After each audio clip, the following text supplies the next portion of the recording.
Assalamualaikum warahmatullahi wabarakatuh. Di sini saya akan menjelaskan tentang teori psikoanalisis. Sebelum lanjut ke materi, perkenalkan nama saya Deanita Safira, NIM 040403211106, dan dosen pengampu mata kuliah saya yaitu Pak Ceris.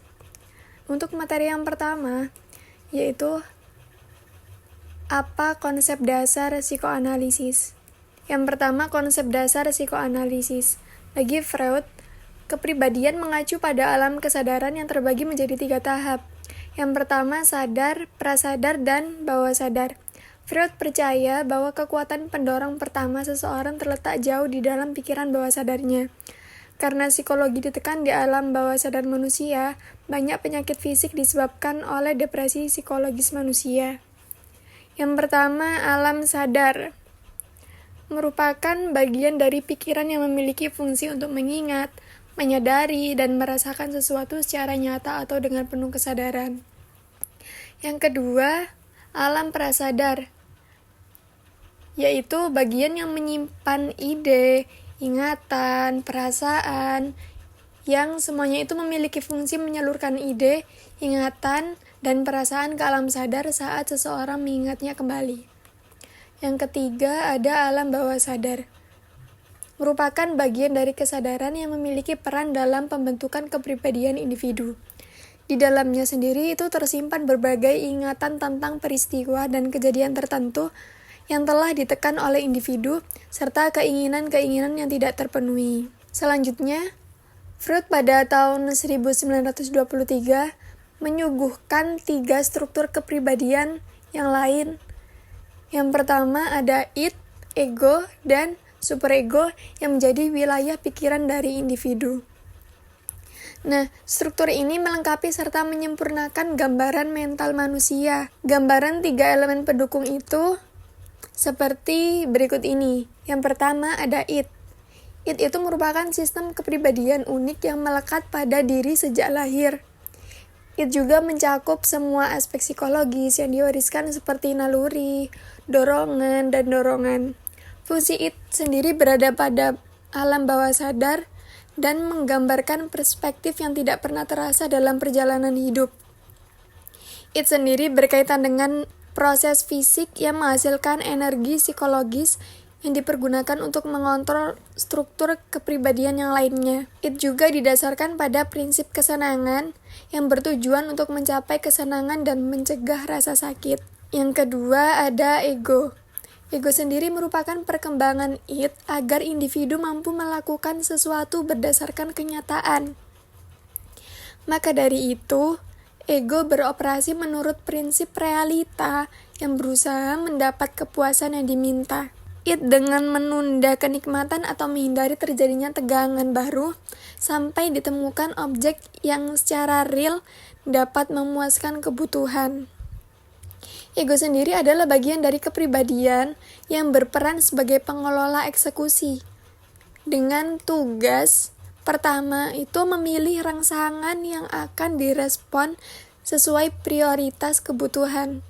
Yang kedua, ego itu menetapkan kapan dan bagaimana kebutuhan tersebut itu akan dipenuhi dengan mempertimbangkan peluang yang memiliki resiko rendah.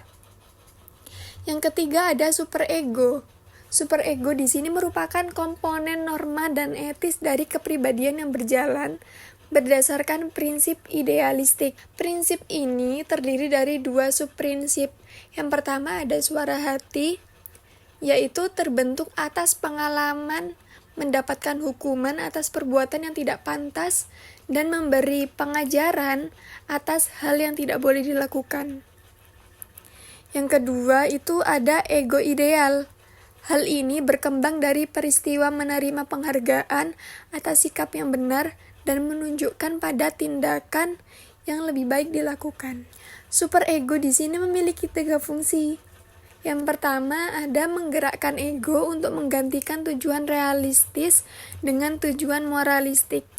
Yang kedua, menghambat dorongan id, terutama dorongan seksual dan agresif yang bertentangan dengan standar nilai masyarakat. Yang ketiga, mengejar kesempurnaan.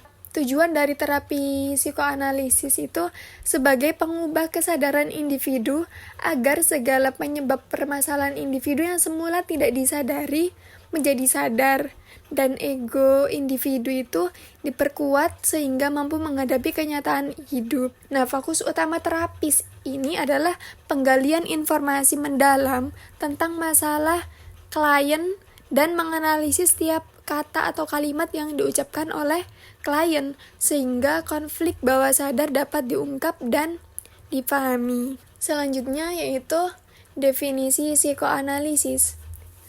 Psikoanalisis menurut Freud adalah pengetahuan tentang pikiran, metode pengobatan neurosis, dan alat penelitian. Hal ini didasarkan pada penggunaan asosiasi bebas untuk mengungkap pola dan makna dari bahasa. Secara umum, psikoanalisis sendiri itu merupakan teori yang unggul dalam menganalisis psikologi manusia berdasarkan 3 faktor utama. Yang pertama, ada faktor biologis yang diwakili oleh id, yaitu dorongan dasar dan naluri manusia. Yang kedua, faktor psikologis yang diwakili oleh ego, yang berperan sebagai mediator antara dorongan id dan realitas. Yang terakhir, faktor sosial yang diwakili oleh superego, yang mencakup nilai-nilai moral dan etika yang dipelajari dari lingkungan. Ketiga komponen ini, id, ego, dan superego itu mewakili aspek rasional, hewani, dan moral dalam kepribadian manusia. Selanjutnya ada proses konseling psikoanalisis. Nah, di sini psikoanalisis itu mempunyai 5 teknik. Yang pertama, teknik asosiasi bebas, yaitu metode utama yang digunakan untuk mengeksplorasi alam bawah sadar. Yang kedua, ada analisis mimpi. Penggunaan mimpi sebagai jendela ke konflik bawah sadar. Analisis mimpi itu merupakan jalan utama kepada alam tak sadar. Jadi hal ini itu disebabkan mimpi dapat memiliki arti sebagai penggenapan yang menunjukkan keinginan dan pencerminan terhadap pengalaman di masa anak-anak. Melalui analisis mimpi, konselor itu mampu mengerti persoalan yang dialami oleh si konseli. Nah, metode ini memberikan kesempatan bagi konseli untuk memecahkan masalah yang belum diselesaikan serta menyadari hal-hal yang tidak disadari. Yang ketiga ada analisis resistensi.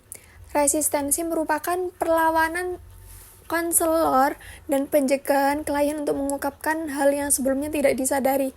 Sewaktu asosiasi bebas dan analisis mimpi, klien diperbolehkan mengutarakan keberatan untuk menggabungkan pikiran, perasaan, dan pengalaman yang dimiliki. Yang keempat ada analisis transferensi.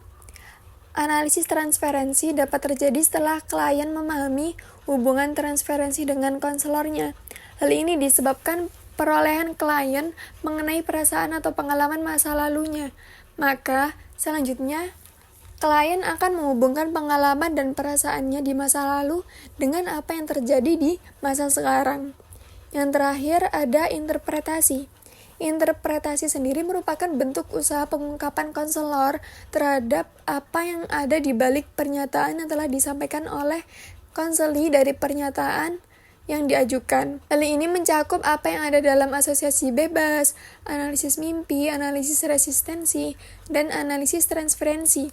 Interpretasi dari mulai permukaan hingga hal yang paling dalam sesuai emosional klien. Selanjutnya, menetapkan pertahanan dan melakukan interpretasi untuk mencegah hal yang tidak diinginkan. Itu saja yang dapat saya sampaikan mengenai teori psikoanalisis. Kurang lebihnya mohon maaf. Wassalamualaikum warahmatullahi wabarakatuh.